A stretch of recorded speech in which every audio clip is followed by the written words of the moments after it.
Hey, thank you so much for joining us for our One Life family meeting, and thanks for giving us a little bit of your time. My name is Justin, and I'm one of the pastors here at One Life, and I'm Daniel. this is Daniel. And so, thank you so much for giving us your time. We're going to spend about 20 minutes today talking about all the things that God is doing in our church and through our church. So let's just look at like our main topics we're going to talk about today. It'll help kind of orient us to what this 20 minutes is going to look like. Yeah. We're going to talk first about celebrate what we count, like what really matters to us, and some great stories. You're going to walk us through that. We're also going to just do a quick member expectation review. Then we're going to spend a pretty serious amount of time talking about our financial update because we need to just catch us up on where we've been since the last family meeting. And then we're going to talk a little bit about Christmas Eve opportunity to partner with our church financially. And then we're going to just ask that you join us in praying for our church as a whole. Part of our praying for our church as a vision. Yeah, really. Very cool. So let's go ahead and talk about what we count. If you come to One Life, in the lobby, you'll see a poster at the front door, and it says, these are the things that we count, these are the things that we celebrate, and we count what is most important to us. All of us do this in our lives. And so as a church, we have a few things that we want to count. And so the very first thing that we count is every life matters. Every single life matters. We will count and celebrate every life because we believe every life matters. And one way that we have seen this at play in our church is we have 3 families that are fostering kids. And we get so excited about that, to walk alongside of them and to hear their stories and to watch their journey. And it's so beautiful because, let's be honest, like, the gospel is that God has taken us in as his sons and daughters, and these families have been an example of that. And they believe, and we believe, that every single life matters. And we see that in their families. We see that in our kids' life ministry. And so we count those stories of people inviting people into their homes and inviting kids into their homes. So that's the first thing we count. The second thing we count is making disciples. And we will count and celebrate the disciples we are making because making disciples of Jesus is our aim. We have these things called discipleship huddles. And so they are places where we are learning how to hear the voice of God. You lead a discipleship huddle, and I lead a discipleship huddle. And one of the guys that's been in your discipleship huddle for the past how long? I think he was there for like 9 months. 9 months. Yeah. Him and another guy in our church, they are Christian and Mike, right? Yep. They are going to start their own discipleship huddle. Yep. And so they actually already started it. They already met like 3 or 4 times. So maybe you've heard this phrase, making disciples that make disciples, and it's a cute phrase, but we don't want it to just be a cute phrase at One Life. We want it to become a reality. And we've seen it become a reality through your discipleship huddle and then passing that on to Mike and Christian. Another way that we have seen this idea of discipleship play out is in Ola, One Life Academy. And this past fall, so many of you got to be a part of Ola. We had over 100 people that came in and out of One Life Academy. And that's just a place where we're learning that the way of Jesus applies to our everyday life. And so Ola 2020 is coming up for the spring, and you'll be able to sign up in January. So just be prepared for that. It's every other Wednesday, and it's going to start in February. So you'll sign up in January, and it'll start in February. Cool. The next thing that we count, and the next thing we celebrate is family. We will count and celebrate each and every expression of family that we see because church is about family loving one another in the same way that Jesus loved each of us. A story that comes to mind here is one of the Ola classes was about marriage. Yeah. About having healthy marriages. Nathan and Emily Evans led that, facilitated that class. And Jake and Jocelyn Smiley, they were in that class. And Jake and Jocelyn initiated inviting the entire Ola class over to their home. That's awesome. And we have a picture of that, them gathering in their kitchen. And that's an expression of family when it goes beyond a program that the church offers. And we say, hey, why don't I invite you into our lives? Why don't I invite you into our kitchen? And the other picture that you see up here is of our worship leaders. And we are so grateful. Some of our tech and production leaders as well. Yeah, we're so grateful for them and the way that they lead us to the throne of grace every Sunday morning. They lead us by example, and they're not just doing that as individuals, but they have become a family. Yep. And you've led that, and you have set that example for them. And so I have such an interesting text thread with these worship leaders. Like, it's just ongoing. We'll send each other funny gifts and Yeah. like cool worship songs, and it's almost like I text them as much as I text my sister and my mom and my dad. yeah, So I think that's like the piece of family that it starts to remind me of like how I'm connected to these people. yes, totally. The next thing that we count is safe environments. We will count and celebrate safe environments where people can be authentic because we believe that God meets people where they are, where they really are.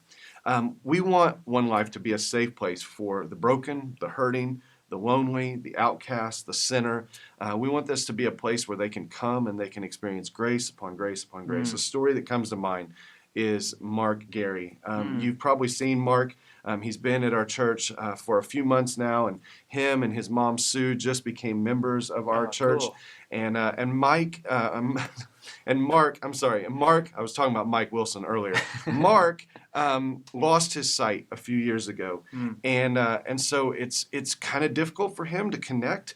And I have loved watching our church approach him and initiate relationships with him. And one of the things that Mark has said is that he identifies people by their voice.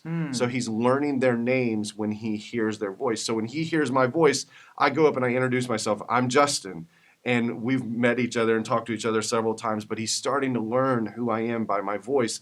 And I'm watching our church create that kind of place for him, and I just want to celebrate that. I want to applaud our church for creating a safe place for someone like Mark. Yeah. So the next thing, the last thing that we count is living on mission, a life on mission. We will count and celebrate stories of you beginning to live on mission as representatives of Jesus, investing in the world right in front of you, right beside you, and all around you.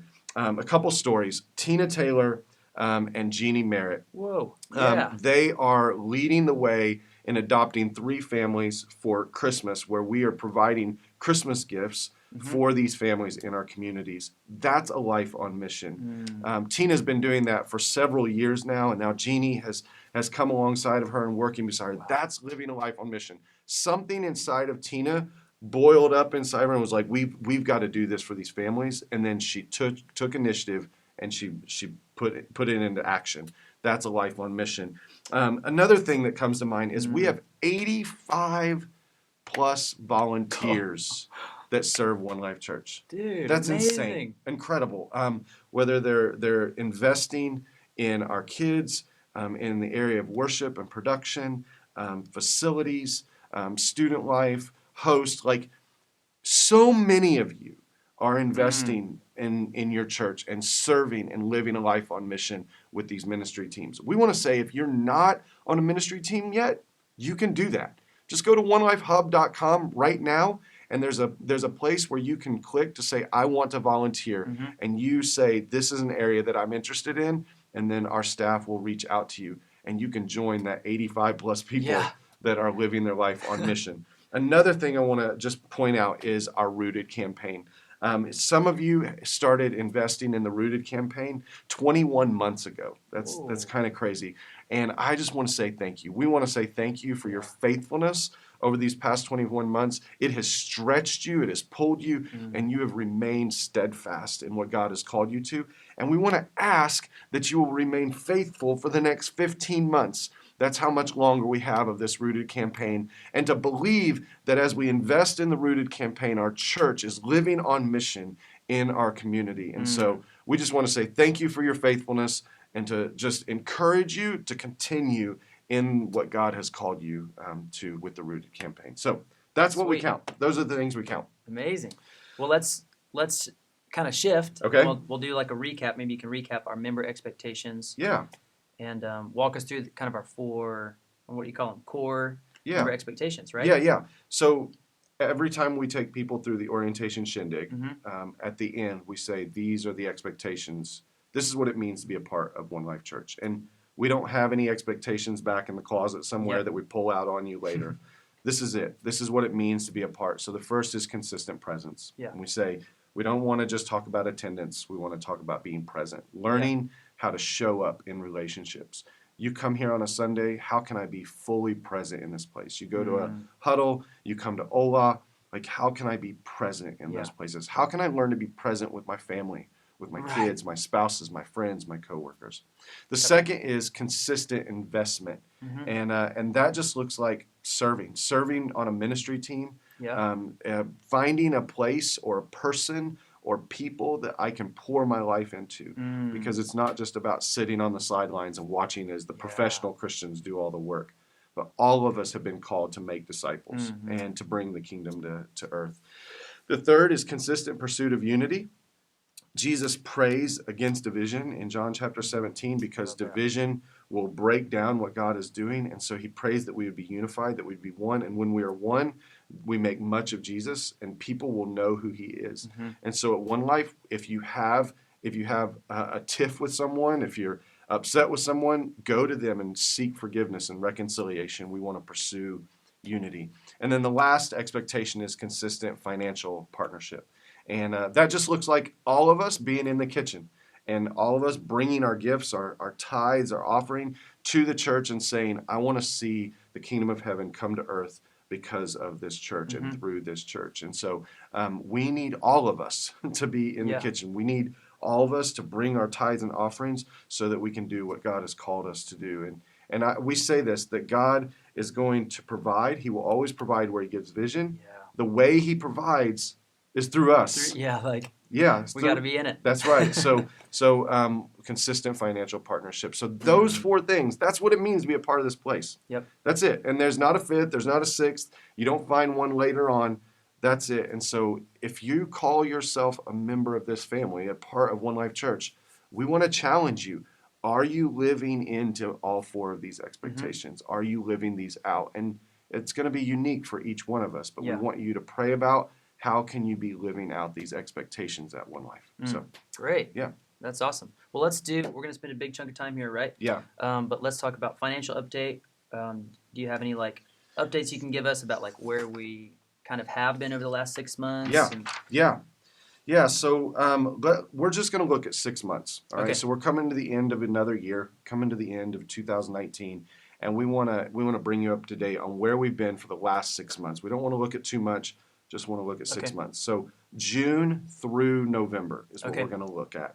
All right. So let me give you some numbers, June through November. Here, the first slide you're going to see is our planned expenses for those 6 months. All right. So the total planned monthly expenses for June through November was $30,575 a month. All right. We broke that down for you. You'll see it on the image here. Facilities, $10,775. That's our mortgage. Interest, that is utilities, everything to do with facilities. That's not just the mortgage, it's all things facilities. Staffing, that's $12,800. That's we have 3 full-time staff and a part-time staff, and so that's $12,800. Administrative costs is $1,500 a month. Missionary partners, we have partners that we believe in, both locally and around the country. That's $1,700 a month. And then ministry, that's $3,800. And so when you add those 5 areas up, you come up with that $30,575. That is our planned monthly expenses. That was our planned monthly expenses from June to November. Now we're going to show you a slide of our planned monthly income for June through November. And our planned monthly income for June through November was $32,100. All right. The offering, which is what we bring as a people, was $23,500. That was our budgeted number. The rooted number was $4,500. And then the collective, which we have ministry partners here in the collective, and they pay rent to have their offices here, that's $4,100 a month. And so those 3 areas total $32,100. All right. And I noticed from looking, the income is actually greater than the expenses. Yes, right? Which I think is wise. Yeah. Right. Yeah. And that's the hope is that we have room to grow. we have room to do some special things, and we also have room to put some of that money in savings, Okay. so that we can use it in the future. Okay. So that was the planned monthly expenses, planned monthly income for that 6-month period, June to November. So let us show you where we've been, where we've actually been offering wise, because that's what matters to you, and that's your part in the pie. Okay. So we're going to show you the numbers for each one of those months. In June, we brought in $21,000. That's a shortfall of $2,500. In July, we brought in $19,600. These are just offering numbers. We hit our rooted numbers. We hit our collective numbers. Yeah. Which is awesome. Sweet. July, $19,600, shortfall of $3,700. August, $17,400, shortfall of $6,100. September, $20,100, shortfall of $3,400. October, $22,000, shortfall of $1,500. And November, we want to celebrate this. Yeah. November, $25,700, and we had a plus of $2,200. Yeah. So November was awesome. Yeah. It was the 5 months before that. We just didn't get there. Yeah. And so we And had. that's sort of what this graph is showing, right? So this blue line that you'll see in the image is sort of the 23,500. 23.5. That's the planned. budget. Yep. And then each dot on this June, July, August, September shows you where we hit. Yeah. What came in each of those months. Exactly. Right? And so by the time we got to October, it was pretty tight Yeah. because we had a savings account, and that savings account continued to be depleted. Yeah. Right. Right. Like depleted because of those shortfalls, and so we had a 6-month shortfall of $15,000. Now, we're going to be honest with you. That's an estimate. It's not to the cent. Okay, we didn't want to bog you down with every cent, but really $15,000 was our shortfall over those 6 months. And the good news is that we did our best to tighten the belt when it came to expenses. We didn't spend over our planned expenses every month. Okay. Most months we spent under because we were trying to tighten that belt. But we got to keep doing what we're doing and keep doing what God's calling us to, and believe that He's going to provide through us. And so we did have this 6-month shortfall of $15,000, and that's our current reality. All right. Yeah. So what we want to do now is we want to invite you. So if we can go ahead, just show that next slide. We want to invite you to a couple things. Okay. We want to invite you, one, on Christmas Eve. We're having a special service. Yeah. December the 23rd, 7:00 here at the church. Every year we do this, come together and celebrate the birth of Christ. And on Christmas Eve, we're going to do a special offering. And our goal is to make up that shortfall of $15,000. That's our goal. So that we can end our year the way that we wanted it to go. We want to end our year on a positive note. And so we want to invite you to give to that campaign. And you can do that in a couple ways. One, you could do it between now and the 23rd online, onelifechurch.tv/give. All right. And you can go on there. There's a drop down, and it's Christmas Eve offering. Okay. And you can designate it towards that. And so you can do that online anytime between now and the 23rd, or you could do it on the 23rd. Or on the 23rd, we're going to pass the basket, and we're going to take up an offering if you want to write a check, if you want to bring cash, whatever you want to do to be a part of seeing us bridge this gap. Yeah. All right. So here's my challenge. I want you to go back to the beginning of 2019, and I want you to consider, what was my commitment to generosity at the beginning of 2019? And I want you to look at, did I meet that commitment? And if you did, then that's amazing. If you didn't, then can you consider maybe how can you go ahead and meet that and bring that on the 23rd? Yeah. If you did meet it, then we want to ask you, is there any way that God is calling you to be a part of helping us bridge that gap?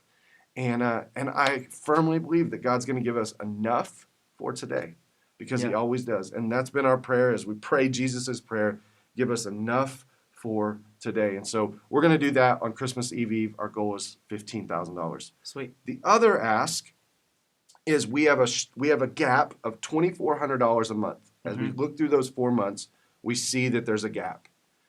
we want to ask you, if you are not currently a monthly financial partner, if you are not giving your tithes and your offerings to One Life Church, and this is your family, would you make up that gap? How can you make up that gap? You can do that by going to onelifechurch.tv/give and sign up to be a monthly reoccurring giver. And man, there's such satisfaction when you partner with the church in this way. Yeah. It stretches us. Generosity stretches us to trust the Father that He's going to provide. But there's also satisfaction because I come to the family, I'm like, I'm doing my part. And I'm in the game. And so we want to invite you, if you have not done that yet, to pray as a family, to pray with some friends, to pray with your kids. How can we help bridge that gap starting in January? Right? So those are the two asks. $15,000 Christmas Eve offering, $2,400 gap. Can you bridge that gap? And so we just want to put that in front of you and ask you to go to the Father and ask Him, how can I play a part in this? So that's the financial update. Sweet. You have any questions? I think you did a great job. Well, thank you. I try to be as clear as possible, but there was a lot there. So the last thing, we're going to do one more thing, right? Yeah. Yep. So we're going to pray for our church. Yeah. And we had this vision back in the summer when we preached through the Sermon on the Mount and we preached on Jesus' prayer, that we had a vision we want to be a praying church. And that It doesn't happen overnight, does it? It doesn't. No, Right. It's slow, and it should go without being said, but it doesn't all the time. And so we want to make a commitment that we're going to be a praying church, and we want to pray like everything depends on God. And so we just wanted to spend just a minute here at the end, and we want to invite you to, over this Christmas season during the month of December, to be praying for your church, to pray that God provides, to pray that God raises up more leaders, to pray that God would continue to lead more broken and hurting and lonely, outcast people through our doors, that God would continue to mature us as a church. Yeah. And so we want to invite you to do that, but we're also going to do that together right now. So do you want to do that? I'd love to. All right. Yeah, Why don't you pray for our church? All right. All right. Father, thank you so much for just this these moments like this where we get to look at the reality of where we fall short, where you come through for us, and how we continue to come to you and ask you to well, first we say thank you for meeting us in all of those spots and bridging the gap for us when we never could. And also, we just ask that you continue to remind us where we need to lean more on you. We need to ask more from you instead of ask more for ourselves. Now, God, I do recognize that you work through each one of us. You work through us as human beings, sons and daughters that are called into your kingdom as really princes and princesses. And I guess ask during this season that you would remind us of the goodness that you are, that you're the giver of all good things, and also where God can we step into passing that forward, like not just holding on to it, but realizing that like we're not that you're not going to hold out on us, and so we don't have to hold out on others as we continue to give and to bless people around us and people in our lives. Thank you, God, for One Life Church, how much it's meant to me, my family over the years. I pray, God, that you continue to help us be a healthy, trusting church that invites people to the table. Pray all this in Jesus' name. Amen. Amen. Guys, thank you so much for your time. And if you have any questions whatsoever, you can reach out to us on a Sunday, reach out to us throughout the week, or you could go ahead and email us right now, info@onelifechurch.tv, with any questions that you might have. Thank you so much.